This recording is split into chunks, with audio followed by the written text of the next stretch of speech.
Première. Émission de Chloé Sarrame. Émission de Chloé Sarrame. Première émission de Chloé Sarrame. Une émission du Chloé Sarrame. Ah, j'ai oublié. J'ai oublié, François, de dire. Une émission de Chloé. C'est quoi là?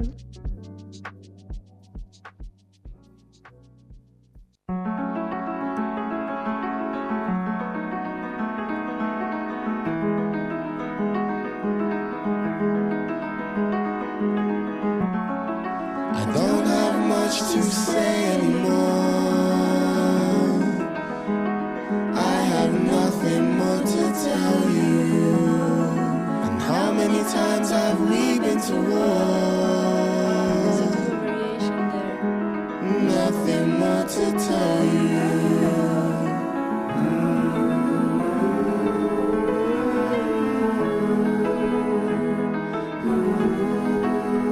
So tell me what you wanna hear.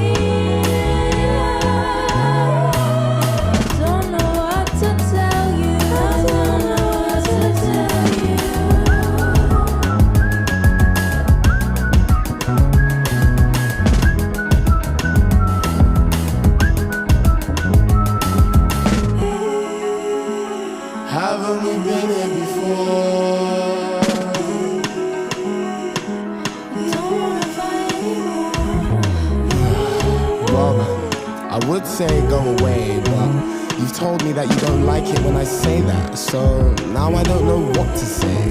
But that look on your face tells me everything that I need to know. And if I'm being honest, I don't think I give a fuck for what you have to say, because I've been looking for something to say.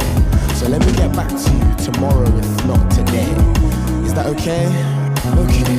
And by the way, I'm sorry again that I wasn't able to give you away, but that's crazy. I have nothing more to tell you. I have nothing more to tell you. I have nothing more to tell you. I have nothing more to tell you. I have nothing more to tell you. I have nothing more to tell you.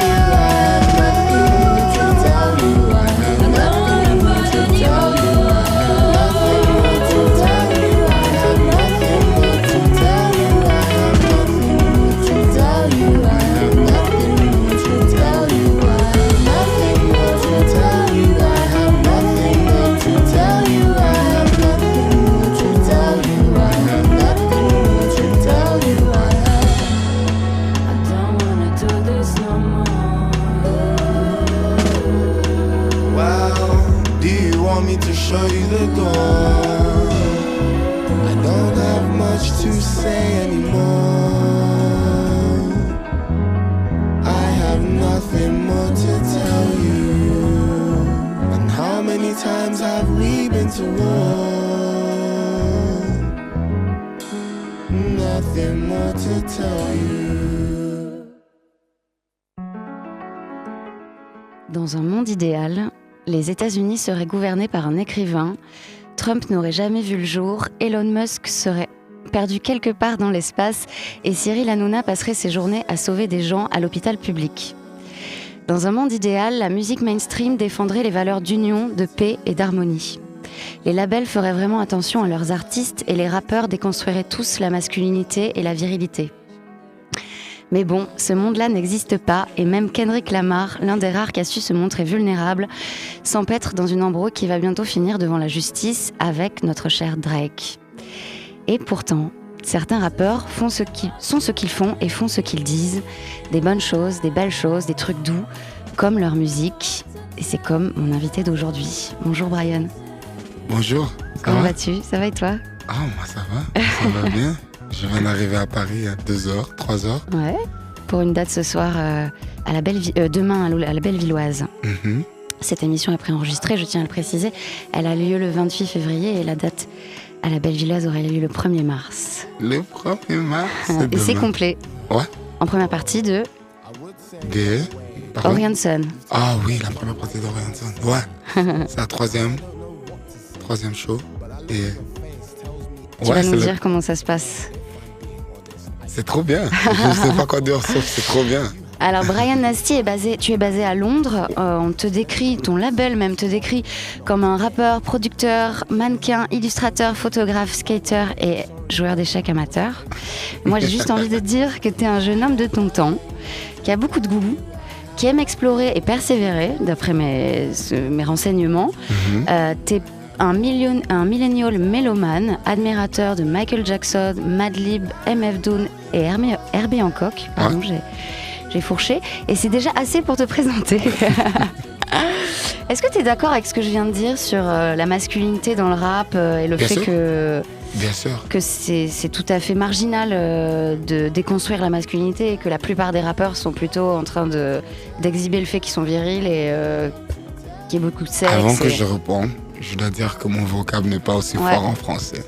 Donc, so to answer your question, yes, I think a lot of men hide behind the fact that they rap and make music because, you know, I think there's space for vulnerability that doesn't exist. And I think vulnerability isn't a sign of weakness. It's actually a sign of strength.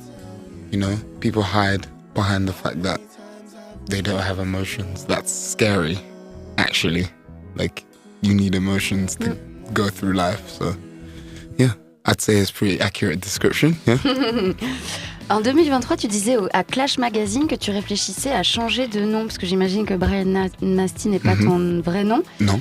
Pourquoi tu l'as pas fait? J'avais 15 ans et j'ai mis juste Bryan Nasty comme une blague. Ouais. Et j'ai jamais changé ça. Et donc, peut-être, c'est le temps de juste utiliser mon nom. Ouais. Ouais, c'est tout. Maybe. Ouais, okay. c'est tout. C'est pas genre une alors, raison. Dis-nous comment ça s'est passé un peu, du coup, ces premières dates à Amsterdam, à Berlin. Ça faisait longtemps que t'avais pas été sur scène? T'as retrouvé un peu le public? Je vais reprendre en anglais, mais the last show I did was in December, opening for Sophie Royer. We have a song together coming out hopefully soon, and she invited me. Chez Stone's Throw. Stone's Throw. Donc j'ai des amis là-bas. Jerry Paper a produit celui-ci, le son que tu entends. Et ouais, j'ai jamais tourné à Berlin et à Amsterdam. J'ai jamais joué là-bas, donc c'était ma première fois. Et j'ai adoré. Amsterdam, c'était trop cool. Berlin moins. non, Berlin encore plus cool. Ouais, okay. Encore plus cool. Donc Paris encore plus cool. Bon, on va voir, j'espère. Ouais. J'adore Paris. C'est quoi la différence de faire une date quand tu es en support d'un autre artiste ou de le faire tout seul? Est-ce que c'est le budget qui t'est alloué pour penser à ton concert? Est-ce que c'est le public qui est différent? I think when doing a show on your own, you get to do what you want. And I think when you're opening for somebody, you have to cater to what their crowd is and warm the crowd up. That's my job.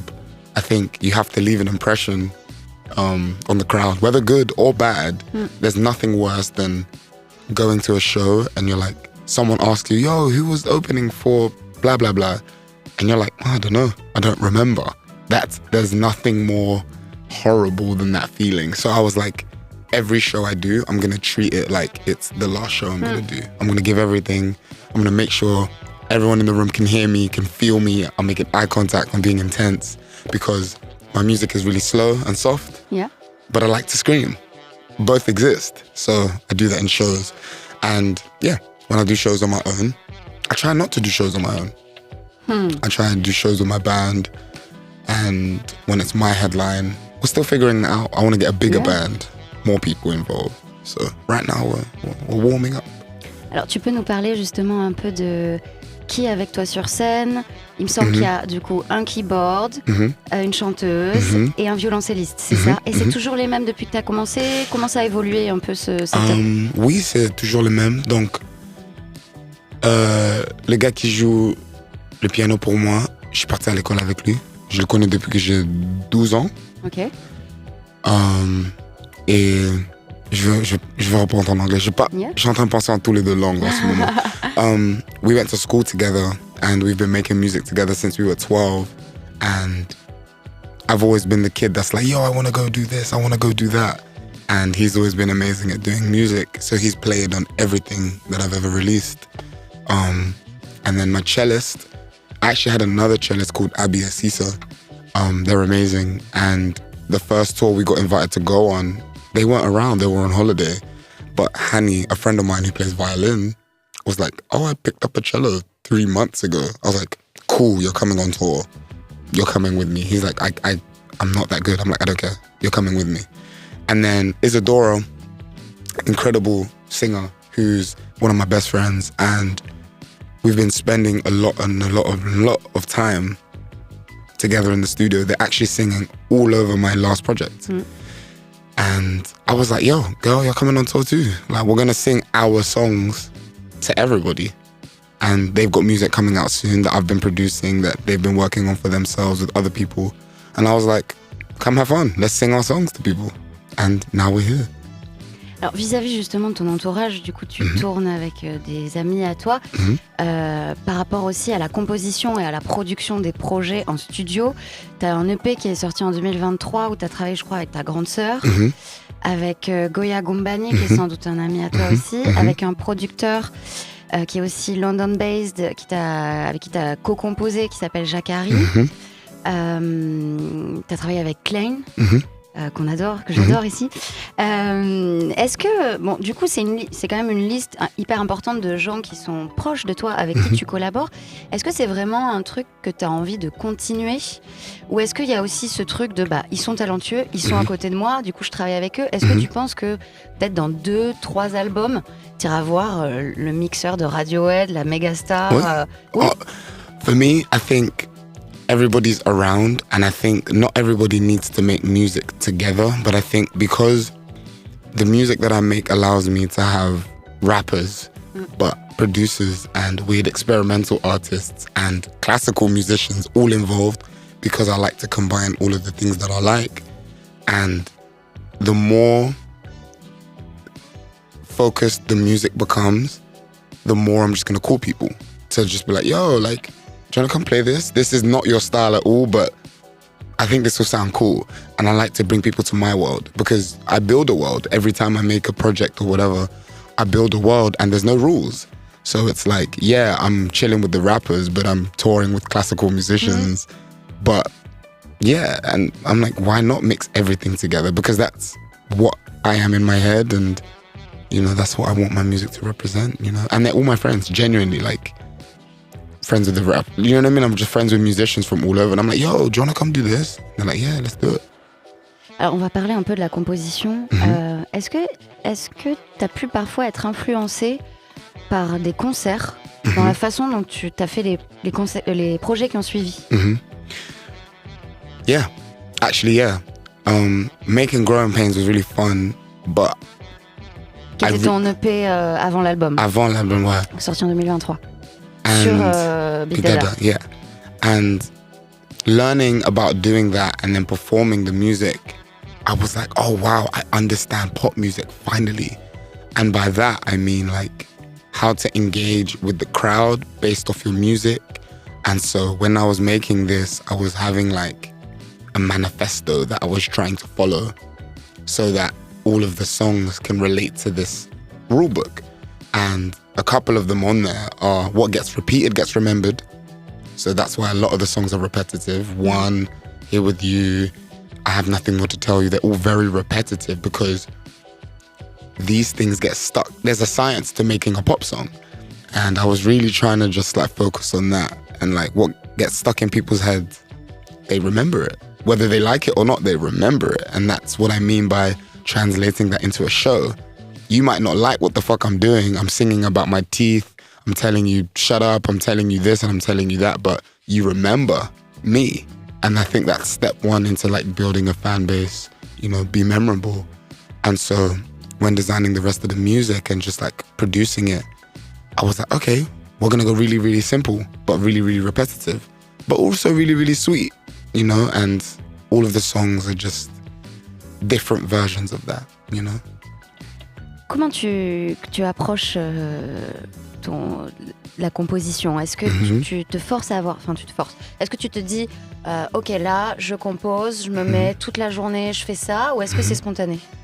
T'as des moments dédiés à ça ou I think a bit of both.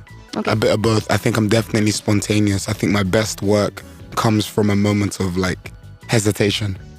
Meaning like, oh, I need to go to the toilet, but wait, let me just do this. I'm really, really hungry and I'm gonna die if I don't eat. But like, yo, this idea is consuming me. Or like, I gotta go do this. Donc c'est plutôt spontané. But, I've had to make it. Like, I think creativity is a muscle. So you have to train. Like, yes, I'm very spontaneous, but I think in order to be as creatively your best, you need to be able to train like an athlete.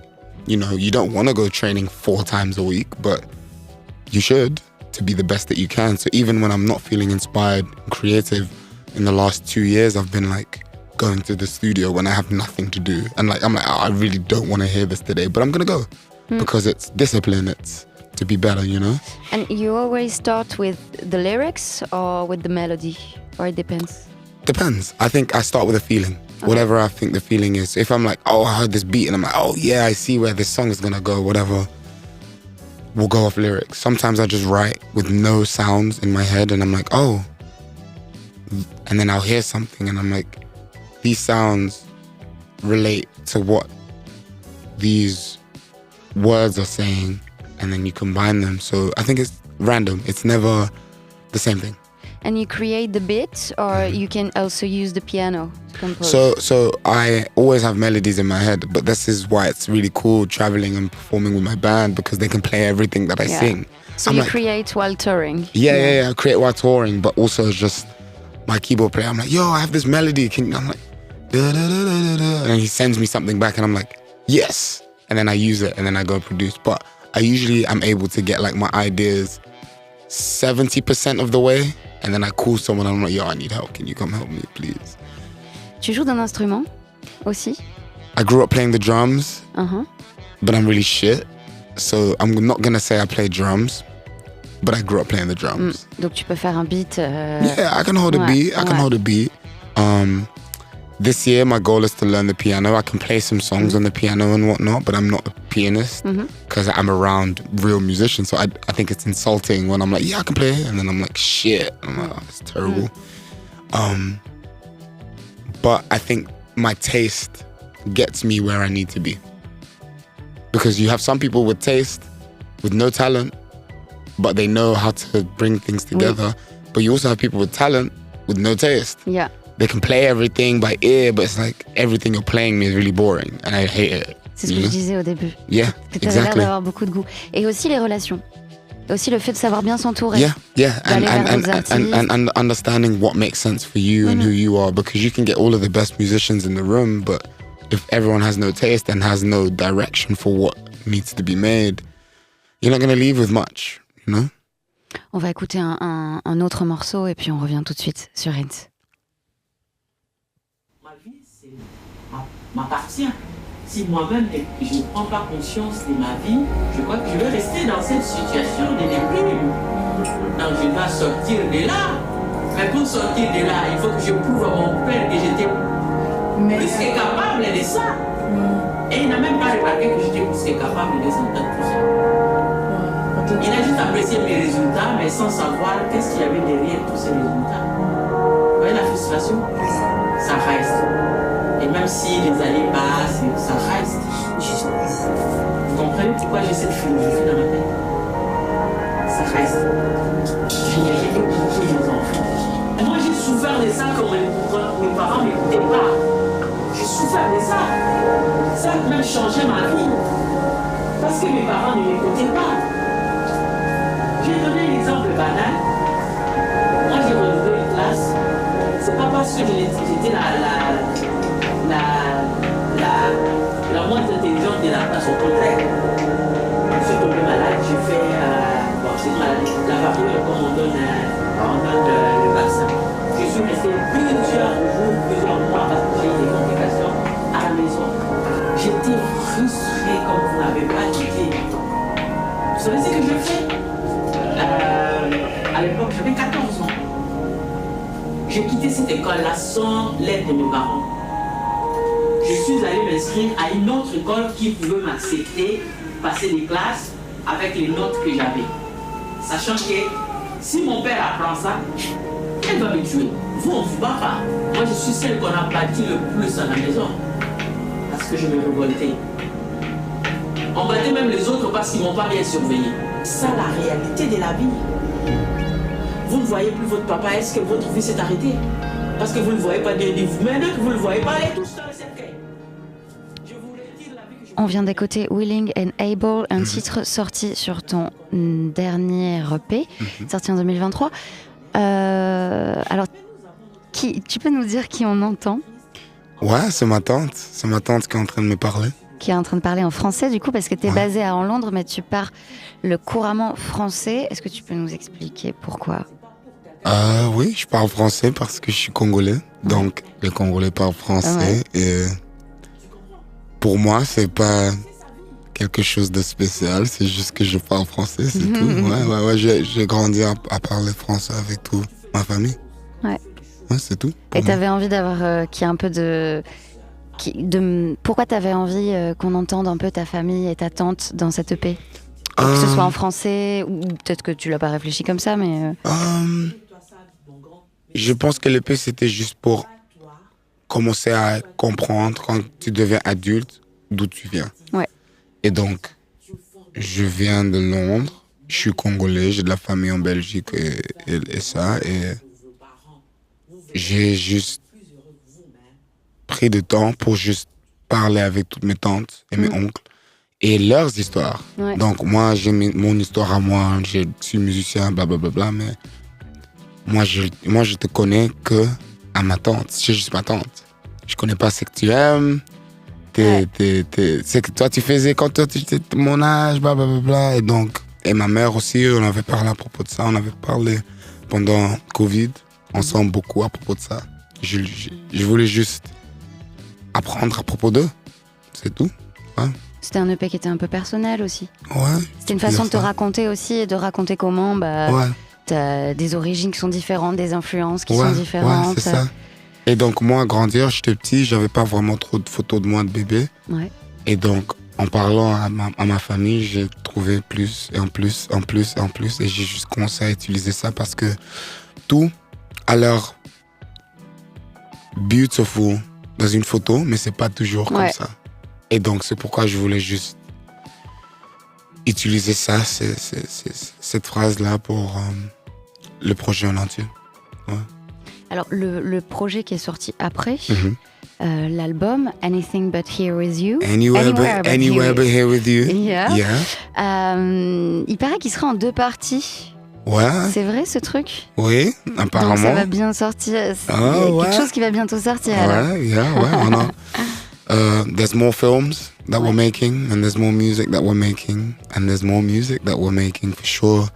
I have loads of music in the vault that I've wanted to put out for a long time. I just think it's timing. And the second EP, I guess the first half of Anywhere But Here With You was really cohesive. But the second half might not be. I just have songs of a lot of people, like you said. I have a lot of collaborators. And I'm like, why not put it out? You know, I got rappers over here, I got singers over here, I got alternative artists over here. And I'm like, let me bring you guys to my world for a second. Ouais. Yeah.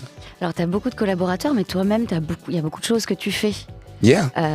Tu es illustrateur, photographe, tu fais un peu de film. Je crois qu'il y a quelque chose qui va sortir aussi, qui est un feature film que tu as fait. Oui, peut-être. Voilà, ouais, je crois que j'ai vu ça dans une interview. Ouais, t'as fait aussi une expo de photos pour revenir du coup à Growing Pains, qui était l'EP d'avant. Tu l'as célébré du coup en exposant des photos un peu personnelles donc, que tu racontais de ta famille. Donc il y a des clips qui vont sortir. T'as écrit certains de tes clips.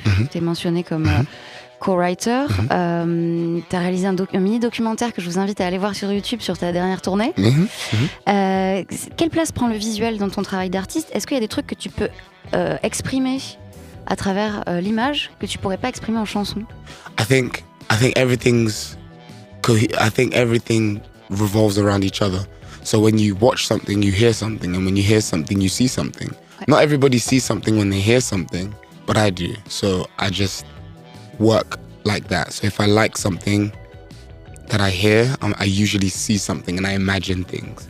And when I watch a film or a TV show or I see people on the street, I'm like, oh, what kind of song would be playing right now? And that's kind of how I think about the world. And so everything's symbiotic for me, because when you see, you hear, and when you hear, you see. So I'm like, why not just really do more of that, you know? And I think I can write it in a song, but I'm learning to write better songs. I'm learning to write better films and get my ideas across a bit better. But I think it's just practice. The more you do it, the better you get. And I'm like, well, I might as well use my own platform and my own songs to make my own films. That was why I wanted to make films for Anywhere But Here With You. I was like, why not make my own film? What the fuck? And so we did it. I kind of imagined it as like a scene in a movie, in a bigger film that doesn't exist because of budgets, you know, situations, whatever. You have resources. But I was like, you know what? We'll get 3 minutes of like what I imagine, and that will do for now. But the more we do it, the better it's going to get, and the more concise and the bigger it's going to get. So I'm excited. Justement, à propos de l'entraînement, de la consistance, etc., est-ce que ce disque-là qui vient de sortir, du coup chez Big Dada, c'est celui qui s'approche le plus de la musique que tu veux faire, du son que tu veux défendre? Definitely a step in the right direction, because over the last 2 years, you know, you hear a lot of music and you're like, I could do that. I could just rap and make this kind of rap song. I could make this kind of singing song. But I'm like, what makes me special? Why do people like me? It's because I'm able to kind of do the pop, but also kind of do the experimental, but the classical, but the rap. So I'm like, let me double down on that and make it even more intense. Whether that's intensely scary or bad or poppier, like, you know what I mean? And I think the music after Anywhere But Here With You is even closer to like where I'm at in my brain and in my life and what's on my mind and on my heart and how I see the world, you know? I hear a lot of piano, like that's why there's a lot of piano on Anywhere But Here With You. There's a lot of repetitiveness because my life is kind of repetitive. Sometimes I just make music, so it's like, and that's okay. It's the life I want. But yeah, we're close. I feel like this is the first time I was like close. Tu dis que ta vie elle est répétitive, mais ça ressemble à quoi une journée dans la peau de Bryan Nasty? It's repetitive, but it's random. It's random. I could be doing anything. Sometimes I'd be doing voice acting. Ouais. Sometimes I'm just drawing. Sometimes I'm playing video games. Sometimes I'm playing chess. Sometimes I'm doing nothing. Sometimes I'm staring at the ceiling, you know? But a lot of the time I'm spending time listening to something, making music and learning about the different things that I like and how to apply them to what I'm doing. So I like the drums from rock music, but I'm like, but I like this grime song. So I'm like, how do I put drums from rock music to this grime bass? And I spend a lot of time just mixing things that kind of don't make sense, but because it's me, it makes sense. Because anyone who knows me knows I like all of the things I say I like. It's just, I'm always trying to find the formula. But the more you make, the more it reveals itself to you. Est-ce que tu te considères comme un rappeur? Yes, I'm rapping.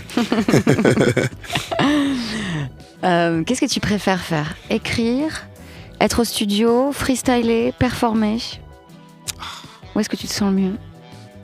I love performing. I love performing.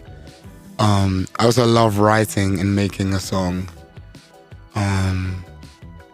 Freestyling, I used to do it a lot more when I was younger, when I was rapping with a lot more people around me.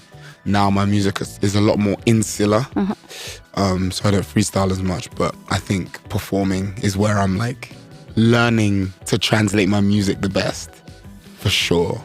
Qu'est-ce que ça veut dire pop pour toi? Well, this is part of my manifesto. Popular music is music that can be played in many different contexts. So in my manifesto, I wrote that if a child can sing it and an old man can sing it, we're in a good ballpark. Like when you hear, whether you know the lyrics or not, you know the melody. So now melody over everything, because whether we speak the same language or not, you can sing along to my music. Oh, it's a pop song. Yeah, songs that can be played in many different contexts. Alors, tu signes chez Big Dada en 2022.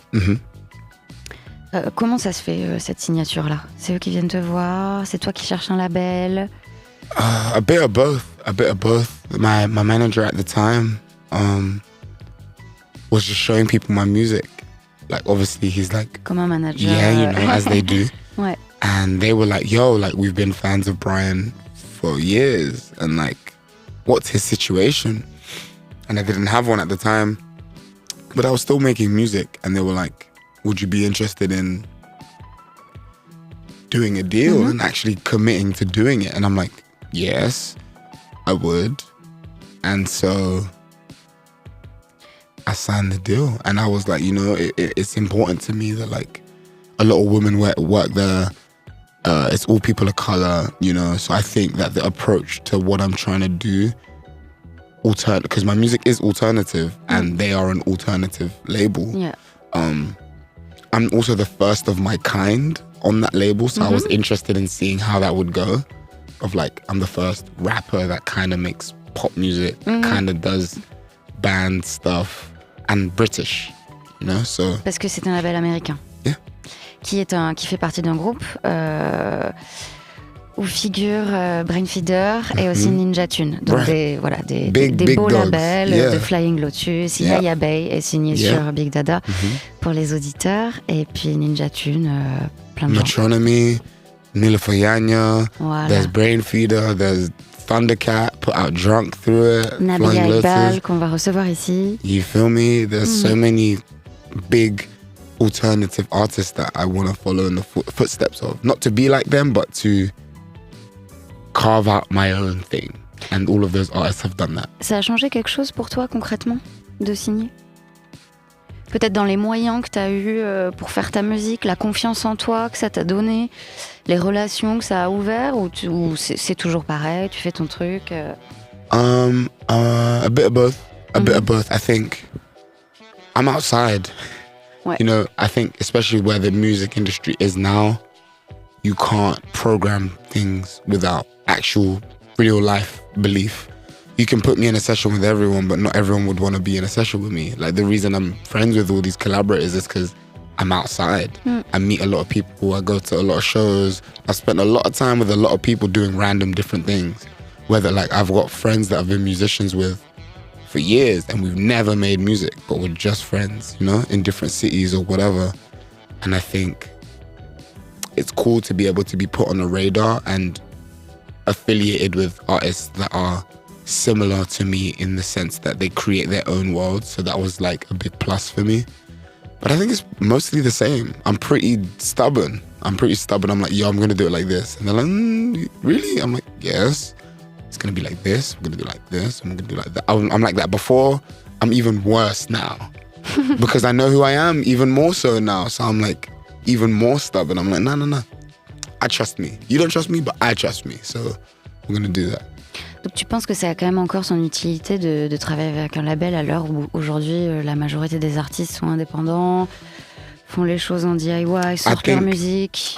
I think it depends on what kind of artist you want to be. Ouais. I think for me, the independent grind and what it means to be independent in this day and age isn't something I kind of want to do.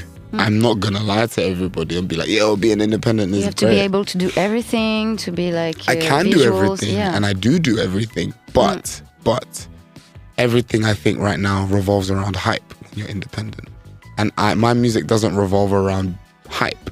It revolves around being good and unique. So why would I spend 3 months teasing a song when I just want to put it out? Why would I do that? You know? I don't want to do that. So I think being with a label, I think for me, certain parts of the infrastructure work to my advantage, you know? But the music industry is changing and it's kind of like obsolete. So we're all kind of just trying to figure out how to make our own thing work. And so for me, I was like, let's double down on the visuals for now. If people want to hear what I got going on, let's also show them and also make it the best shit you've ever seen for someone of my level. Like, I want to be understood for like my taste, and like I don't look or sound like anyone else, and it's actually really high quality because everyone thinks independent and DIY means it's just kind of shit. I don't want to be shit. I want to be really good. Like I want my videos to be really good. I want the songs to sound really good, and I'm like, I don't want to be independent because a lot of it's shit. You want to be proud of it, even like five years later or Timeless. 10 years later. Yeah, timeless. Yeah. And I think a lot of, I don't want to say a lot of, but independent music is like the barrier to entry is really low right now, and that's for different reasons, you know, depending on who you ask. But it is what it is, and I think I'm gonna do what I'm gonna do regardless. I'm gonna do what I'll do.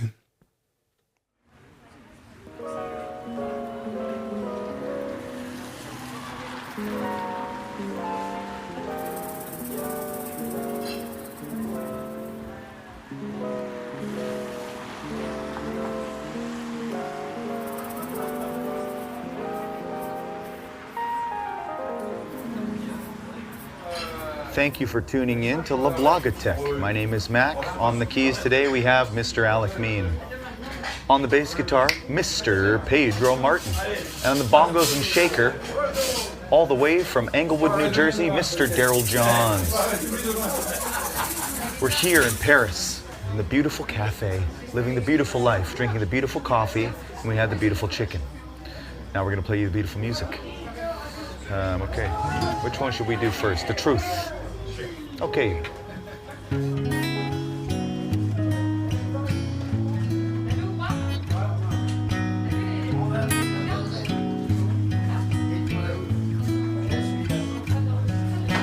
She taught me to see it all for what it is now. Made me believe in love. I can. Boy, it's been years now. Someone's hog. Debts that I owe to my old days won't go. I'm way so. Je pose toujours quelques petites questions en amont de mes interviews et tu me disais que tes performances sur scène pouvaient être inspirées par celles de Mac DeMarco. Est-ce que tu peux nous expliquer pourquoi? He's so free. Ouais. And his songs are sad and slow, but there's like an energy that's enamoring. It's like you can't take your eyes off of how he's singing, how he's acting, whether it's a good way or a bad way. You know, he's not always the nicest dude on stage. He's got drinks flying around. He's having a good time with his band. He's smashing his guitar. He's doing whatever he wants, but... Tout en chantant des chansons tristes. Right. And it's... He gets his message across. He gets his message across. Alors, tu cites Mac DeMarco comme influence et justement, je voulais parler de quelque chose avec toi parce que Mac DeMarco a travaillé sur un album de Lil Yachty qui est sorti en 2023 qui s'appelle Let's Start Here, qu'on va écouter dans un instant. Mais d'abord, j'aimerais juste qu'on s'arrête un peu là-dessus parce que Lil Yachty, donc cette sortie-là, elle a fait un peu parler d'elle, elle a un peu secoué tout le monde parce que c'est la première fois qu'un rappeur, disons, de cette envergure, qui fait de la trap, qui est hyper pop, qui est ultra connu dans le monde entier, sort un album de rock progressif en travaillant avec des gens qui sont plutôt reconnus dans ce milieu-là et qui se réapproprient du coup une musique un peu There's assez Nick Hakim in indie. there, there's Mac DeMarco in there, Tame Impala was involved, like... Clairo aussi, je crois. Clairo was involved, yeah, a bunch of people. Comment tu réagis quand ça sort? Est-ce que tu as écouté... I loved it. I think it's great. I think the only thing I didn't like is that like when people are like, I don't want to make rap music, I want to make music. And I'm like, rap music is music, firstly. But I really enjoyed it. I was hoping he went down more of that. He didn't. He might go back, but that's how I see myself. Like being able to be a rapper who loves rapper shit, but working with Mac DeMarco and Tame Impala and Nick Hakim. Like, you know what I mean? These are like the people that I listen to. So when I saw that, I was like, damn, he did it first. Fuck, not first, but Oui. He beat me to it, the way I wanted to do it. Oui, parce qu'on peut citer aussi des artistes comme Yves Tumor ou Blood Orange qui font des choses comme ça. Tyler, there's loads. Oui, mais moins... Lui, il est vraiment mainstream pour le coup. Il n'est pas du tout identifié sur la scène indie alternative. Non, alors, il y a plein de boomers qui ont un peu pris le crossover pas bien, quoi, en disant que chacun devait rester dans le genre pour lequel il est. Je pense qu'ils sont plus en phase avec leur temps. Il paraît que Lil Yachty aurait dit, après c'est peut-être une fake news, mais qu'en gros ça marchait plus trop ces projets et que du coup il voulait faire un truc dans lequel personne le connaissait pour revendre aussi des disques. Après je trouve que de toute façon les Américains sont très en phase avec le fait qu'ils font aussi de la musique pour un côté capitaliste. Nous en Europe on a vraiment du mal à dire ça.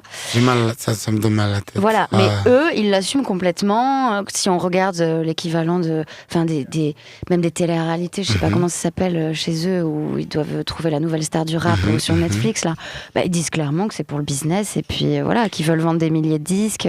Cardi B elle est très à l'aise avec ça par exemple. I mean, I think it makes me sad because I think he went from doing a lot of I don't want to say forgettable music in the last 5 years, and then he came out with that and I was like, yo, I'm excited for this. And then he went back to putting out forgettable music and I'm like, did you do that to kind of get eyes on it and then start dropping... Pour faire le buzz. Yeah, to drop mid again, or he put out that album with James Blake and I'm like... Oui, c'est vrai qu'il a fait ça. Je l'ai pas écouté. Me neither. But it was in the era of just a lot of forgettable shit of his. So I'm like... Alors que peut-être s'il avait continué sur la route de indie rock, on he would have been he is a legend already for what he's already accomplished, but I think that would have really cemented him as a legend in a different way that we might not have ever seen before or see again, because I don't know if he'll do it again. So. On va donc écouter un des titres de l'album de Lil Yachty qui s'appelle Drive Me Crazy. On revient tout de suite sur Rinse.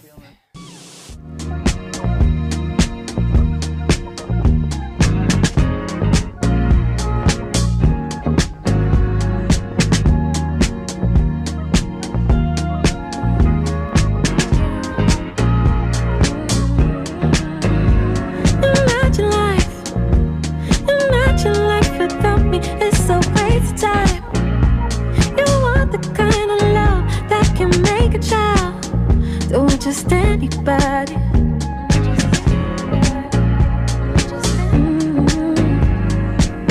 Good love, fill my body up like a glass when you pour it all out. If you know me, you know I mind. Someone like me is hard to find. No mistaking if I am there, well aware you are always mine. And still you seem so surprised. Always gonna be mine.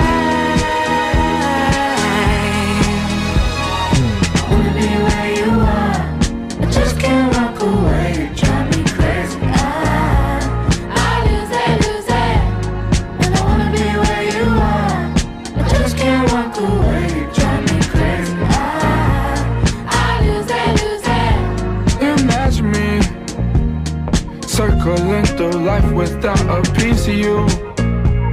7 out of 7 days I'm needing you. You bring life to the party.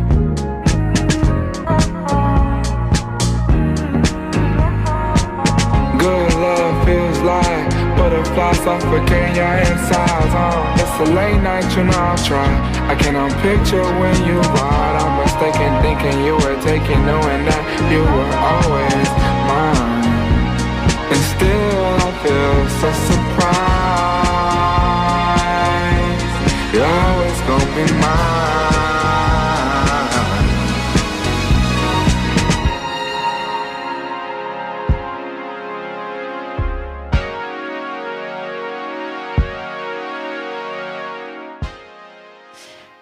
De retour sur Rinse avec Bryan Nasty, on se quitte dans malheureusement 14 minutes.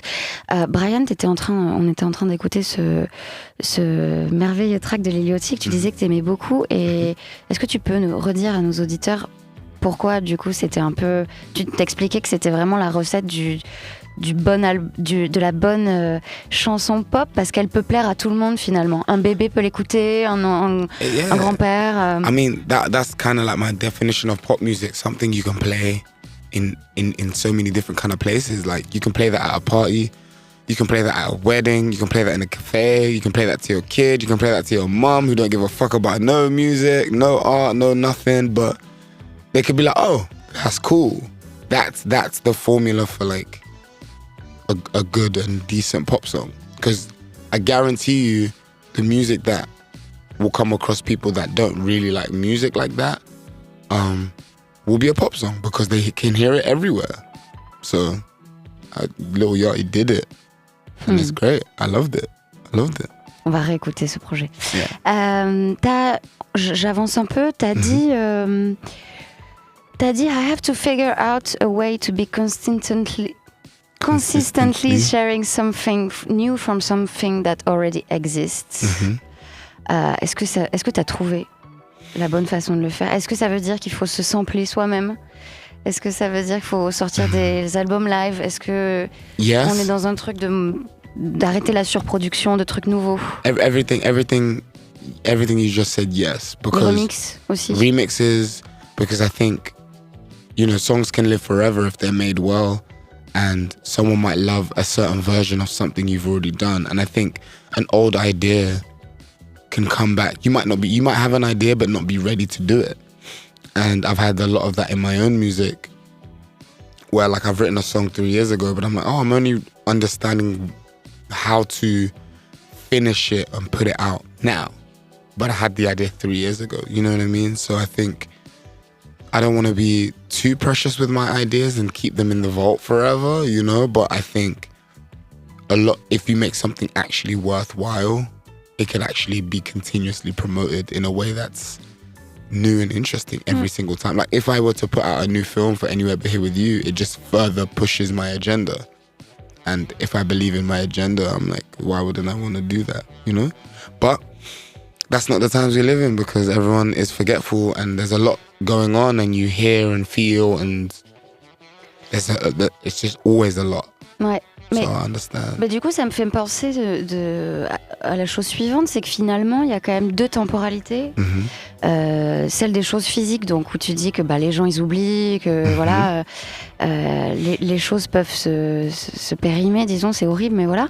Mais il y a le live, en fait, le live permet de rester dans l'instant. Yeah. Un live, tu le vois, il existe cette année, 3 ans après, ça sera autre chose. Yeah. Et il permet d'être dans ce truc un peu périssable, qui est beau finalement, parce que c'était l'intention que tu avais à ce moment-là, tu as proposé ce live, et dans 3 ans, ce sera autre chose, tu auras envie d'autre chose. And that's why I think live performances is like really cool, because you leave people with a memory. Ouais. You leave people with an instant impression, and I think... And not an opinion. Not an opinion, you just say, oh, what's going on here? Let's be here and figure it out and see how I feel. And that's why I feel like my job as an opener on tour is so important, because I'm like, I don't care what you think of me, just don't forget. Just don't forget what's going on here. Like, don't forget about the dude who's singing about his teeth hurting. Like, don't forget that. Like, that's kind of silly, and like, I like that. Qu'est-ce que tu préfères le plus quand t'es sur scène? Qu'est-ce qui te plaît le plus? Juste le fait d'être sur scène? Hearing people sing my song back to me. Ok. Qu'est-ce que c'est quoi ton setup de rêve? Plein de chœurs, des musiciens, plein de musiciens, je sais pas, ou un truc plutôt intimiste? A full band, the band that I have now, I definitely want some sort of strings in there. Ouais. Maybe some horns in there. Whether trombone or some brass. Something like that. Est-ce que tu adaptes tous tes sons pour le live ou ils sont facilement transposables tels quels, ou tu dois les retravailler? Un peu de tout. Ouais. A bit of everything, just because I make the music with the people I perform it with. So that helps. But also sometimes it's not transferable and we've got to rework some stuff to make it work.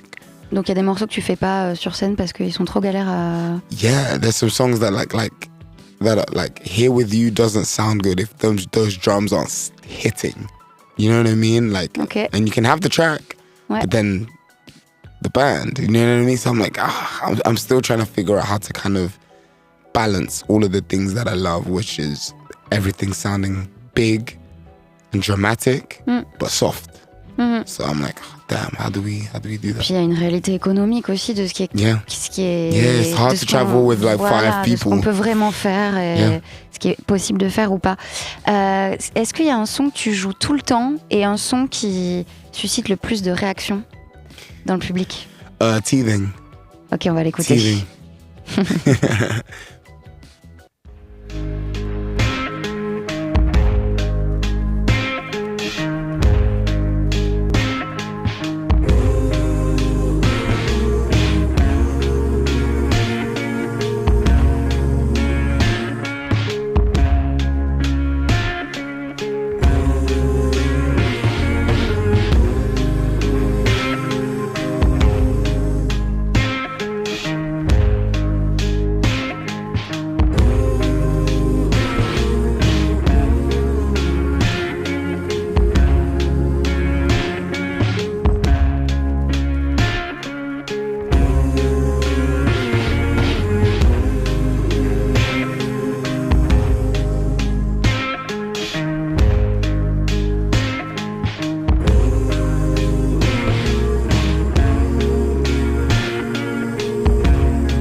what the fuck? Why they hurt so much?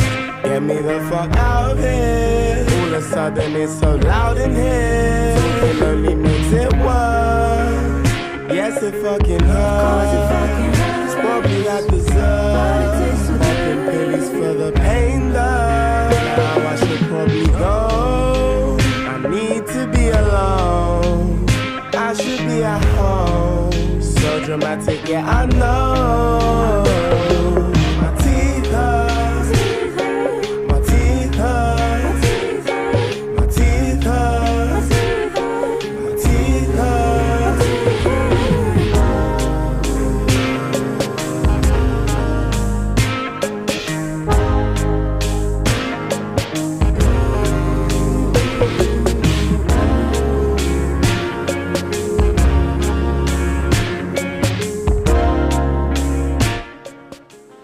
C'était Teething de Bryan Nasty, sorti sur l'EP Growing Pains en 2023.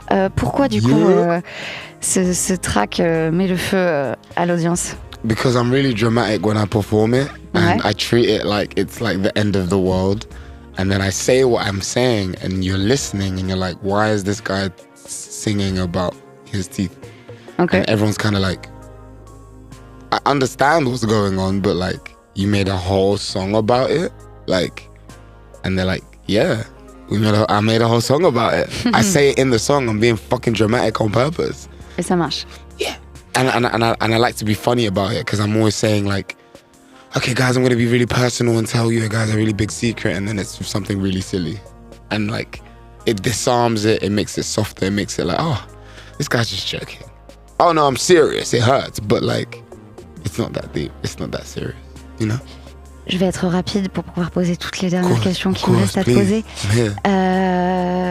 Ton style sur scène, c'est toi qui le fais?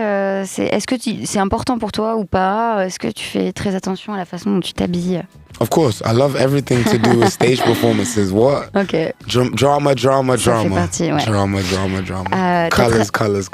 T'as travaillé en tant que mannequin pour pas mal de marques, dont Vivienne Westwood, Carhartt, Marc Jacobs. Est-ce que tu fais des showcases privés pour des marques? C'est quoi ton opinion là-dessus? No, I've never done it, actually. Par volonté ou parce que ça s'est juste pas présenté? C'est juste pas présenté. Okay. I'm not opposed to it. I just think that like, I could do streetwear, I could do high fashion, but I don't know, no one's called me about it. Yeah. So maybe call him. Yeah, right, I'm here, like what? He's in Paris right now. Right. What did you do, or what were your advice to do when you started touring that you no longer do or refuse to do now? Something that I now refuse to do? Fuck. What do I refuse? Or just no longer do? I no longer do. Something. Oh, I do. I don't do the ones you expect me to do. Okay. I do like album cuts and like EP cuts. Like you expect to hear my biggest song Loso performed, and I'm not gonna do it. Ok. Quel effet ça a la tournée sur toi? Est-ce que I'm fucking tired, and my voice is very precious and soft and it breaks a lot. But like, I love it. I love the intensity of it. I live for it. Ça t'a changé comparé au toi d'habitude avant de faire de la scène? It's taught me how to talk to people. Okay. It's like I talk to people after the show. I'm just like, thank you for listening, and like I'm able to articulate how I present my music a lot better by touring, because I'm looking in someone's eyes and I have to talk about myself, which has made me feel weird, but like it's gotten easier. Pourquoi tu fais de la musique? Est-ce que c'est par besoin, par besoin de te challenger? It's my diary. Ouais. It's my diary. I write my personal thoughts and feelings, whether good, bad, ugly, cute, silly. I just make songs about what I think and I feel. Okay. And it's my way of processing the world. Bryan Nasty vient à l'heure sur scène ou il se fait un peu attendre? Pardon? T'arrives à l'heure? I'm sorry. Yeah, I'm sorry. Yeah. Bon, je crois que oui. I didn't realize I was that far away. Yeah, I still don't know the arrondissement. I still don't know. It's the fault of the taxi. The train, actually. I took the train. The Eurostar. Je te remercie, Bryan. Yeah. Anywhere but here with you de Bryan Nasty est disponible sur toutes les plateformes. L'artiste accompagne en ce moment Orion Sun sur sa tournée européenne. Merci, Bryan. Yeah. Thank you for having me. You're going to see the show tomorrow? Yeah, for sure. Oh, we're going to have a good time. We're going to have a good time. Yes, we're going to have a good time. Yeah, I hope. Thank you for having me. On se quitte avec la version live de Stone Again, un titre de King Krul que tu voulais peut-être qu'on écoute. Yes. Sorti en 2020 sur la bonne Man Alive. J'étais ravie de vous retrouver pour un nouvel épisode de Première. Et je vous dis à bientôt sur Rinse. Bye.